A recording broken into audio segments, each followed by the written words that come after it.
자, 지금부터는 앞으로 전국 상황은 어떻게 흘러갈 것인가. 많은 분들이 지금 이 사태를 예의주시하고 계신 이유는 앞으로 우리 정치권이 과연 어떻게 이 상황, 이 혼란스러운 상황을 정리할 것인가 이 부분에 초점을 맞춰 보고 계시기 때문일 텐데 박근혜 전 대통령 탄핵 당시와 지금 탄핵 정국을 비교 진단하는 지금 보도도 많이 나오고 있던데 어떻게 보십니까, 서정호 변호사님? 그때와 지금과 좀 뭔가 좀 상황이 좀 물론 그 상황 자체가 너무 다르죠. 너무 다른 측면도 있습니다만 어떻게 좀 다르게 흘러갈 것으로 보시는지 어떻게 보고 계십니까? 아마 이제 저는 법대로 가는데 결과는 다를 거로 보는데요. 이거 이제 어렵게 생각할 필요 없어요. 우리나라는 이제 이미 헌법이 지배하는 법치국가입니다. 따라서 이제 이거 1차적으로는 국회에서 표결하겠죠. 근데 저는 그게 아쉬운 게 이거 한번 부결된 걸 계속하겠다. 이거는 잘못된 거예요.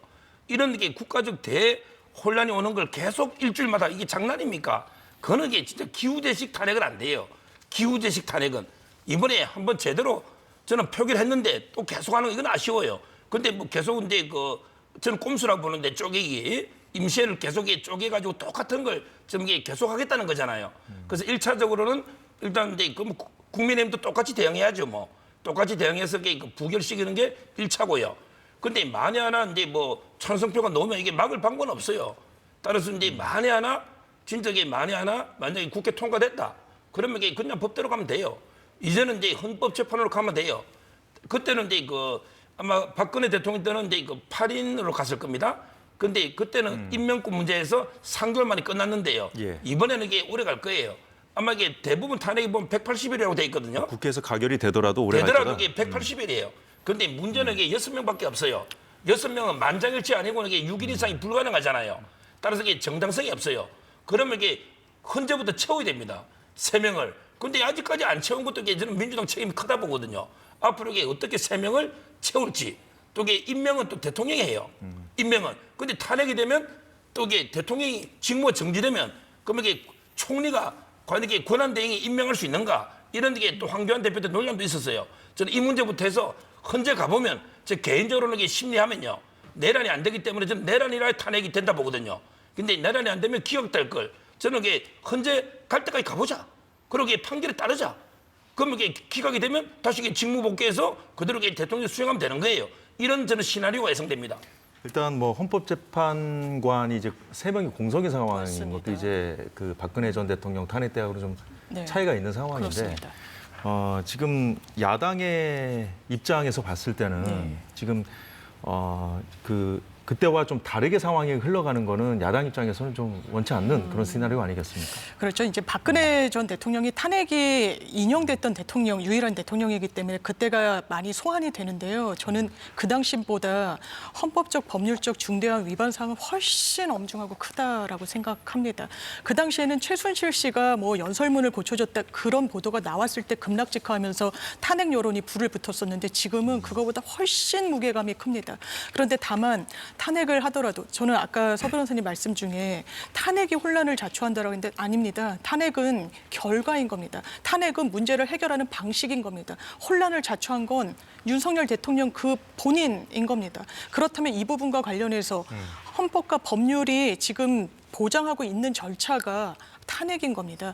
그렇다면 되는 방향으로 해야 되는 게 저는 국민들의 명령이라고 생각합니다. 지금 6인 체제죠. 이진숙 방통위원장이 원래는 헌법재판소법에 따르면 7인으로 심리에 들어갈 수 있도록 했기 때문에 6인으로는 심리조차도 못할 수 있다라는 이런 해석론이 있었는데 이러면 너무 재판받을 수 있는 권한이 중대하게 침해된다. 이 집행정지 신청을 내서 이게 인용이 됐습니다. 6인으로도 판단을 받을 수 있는 여건은 마련된 거죠. 다만 짚어주신 대로 6명이 3분의 2, 9명의 3분의 2 요건이 가결 요건입니다. 6명 전원이 찬성을 해야 됩니다. 그러면 6명 전원이 저는 찬성할 수 있는 상황이라고 생각합니다만 그 유동성을 낮추기 위해서는 일단 나머지 3명을 공석을 채워넣어야 됩니다. 8명 중에 6명이 찬성하는 것과 6명 중에 6명이 찬성하는 건 확률적으로 다르기 때문입니다. 이와 관련해서 민주당은 그래서 2명을 일단 빠르게 선임하겠다라는 일정으로 가져가고 있는 것 같고 탄핵 말고는 지금 여당에서도 사실상 대안을 못 내고 있기 때문에 그럼 탄핵을 대체할 수 있는 대안을 내보십시오. 그렇지만 국민들이 그건 아니라고 답변할 겁니다. 네, 국정 공백이 없는 질서 있는 퇴진. 그 여권이 지금 그렇게 하겠다고 주장하는 바이죠. 근데 맞습니다. 과연 이것이 가능할 것인가? 야당은 이 여당이 얘기하는 질서 있는 퇴진이 결국은 이 시간 끌기를 위한 것이다. 이렇게 반발하고 있는 상황입니다. 여당이 이런 극심한 내용 속에서도 계속해서 버티고 있는 이유는 아마도 지금 전해진 바에 따르면 이재명 대표를 대통령 만들 수 없다는, 대통령 시킬 수 없다는 어떤 그런 절박한 정서가 좀 깔려 있는 것으로 좀 전해지고 있거든요. 그런데 자, 야당은 지금 즉각적인 조기 대선을 지금 그 상황으로 좀 만들어 가려는 그런 상황이죠. 상황 그렇습니다. 자체를 지금 사실- 냉정히 좀 따져보면. 네, 그렇습니다. 뭐 정치의 어떤 당위와 정치 현상은 좀 다른 것 같습니다. 마치 지금 민주당이 지금 그 국민의힘을 압박을 하면서 탄핵으로 바로 나와라라고 한다고 하면은 사실은 민주당 또한 이재명 대표의 사법 리스크에 대해서 제대로 수사를 받고 그리고 그에 대해서 지체되지 않고 재판이 진행됐다고 하면은 이 난리는 없었을 것이라고 생각하는 것이 대부분의 사람들의 생각일 겁니다.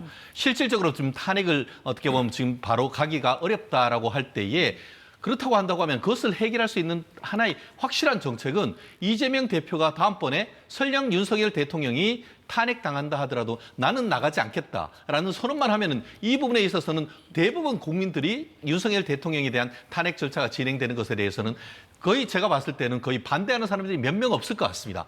그럴 가능성은 사실은 현저히 낮죠. 그럼에도 불구하고 말씀드린 취지는 뭐냐면은 박근혜 전 대통령에 대한 탄핵 때의 상황과 지금의 상황이 상당히 다르다는 것이죠. 박근혜 전 대통령에 대한 탄핵을 할 때는 그 당시는 문재인 대통령 후보가 상당 부분 신선한 후보로서의 어떤 국민의 신망을 받는 그런 상황이었지만 지금 같은 경우에는 민주당의 유력한 대선 후보인 이재명 대표가 덕지덕지 사법 리스크가 있기 때문에 윤석열 대통령을 내가 지지할 수는 없지만 그렇다고 이재명 대표가 대통령이 되는 것은 나는 못 봐 하는 그런 민심도 상당히 강하다는 것은 누구나 공감을 할 겁니다. 물론 그것 때문에 탄핵해서는 안 되느냐 하는 것은 어떤 약간 차원이 다릅니다. 하지만 당위적인 측면과 정치 현실적인 측면은 또 우리가 생각하지 않을 수밖에 없는 그런 상황인데요. 다시 이제 이 원칙으로 돌아가서 저는 법조인이기 때문에 법을 잠깐 얘기하고 싶습니다. 과연 민주당이 도돌이표 이 그 탄핵 어떤 발의를 할 수 있느냐? 이 짧게 얘기하는 건데요. 원래 국회법 92조에는 일사부재의를 하고 있습니다. 하지만 그 뒤에 129조에는 탄핵과 관련해서 표결이 부결이 되거나 어떻게 보면 폐기 간주가 되면은 법적 안정성상 재발의가 안 된다라는 게 지금 현재 국회법의 취지입니다. 그렇기 때문에 앞으로 이 부분에 대해서 민주당이 또 올리게 될 경우에는 아마 미뤄 짐작컨대 대통령실에서는 이 부분에 법적으로 다툴 가능성도 있다는 점 말씀드리고 싶습니다. 이재명 대표가 이제 여러 가지 재판을 받고 있는 상황에서 지금 전국이 이제 방향이 확 바뀌었죠. 그런데 조희대 대법원장이 재판 지연 해소에 강한 의지를 지금 밝혔고, 그래서 이제 이재명 대표의 사법 리스크 시계는 돌아가고 있는 상황이죠. 그리고 조국 대표 역시 12일 대법원 확정 판결이 예고돼 있는데 10일 예정대로 지금 하기로 했다는 보도 지금 나오고 있는 상황이죠. 자, 지금 이 상황에서 이제 야권에서는 이 조기 대선 그 전국으로 바꿔보려는데 지금 힘을 쏟고 있는 그런 상황이지 않습니까? 그래서 이재명 대표 입장에서 봤을 때 시간이 생명인 건 맞아요. 글쎄요, 저는 사실 민주당 입장에서는요. 특히 국민의힘 의원들에게 이 말씀 드리고 싶습니다. 정치 복잡하게 하실 것 없고요. 그냥 국민만 보시면 될 것 같아요.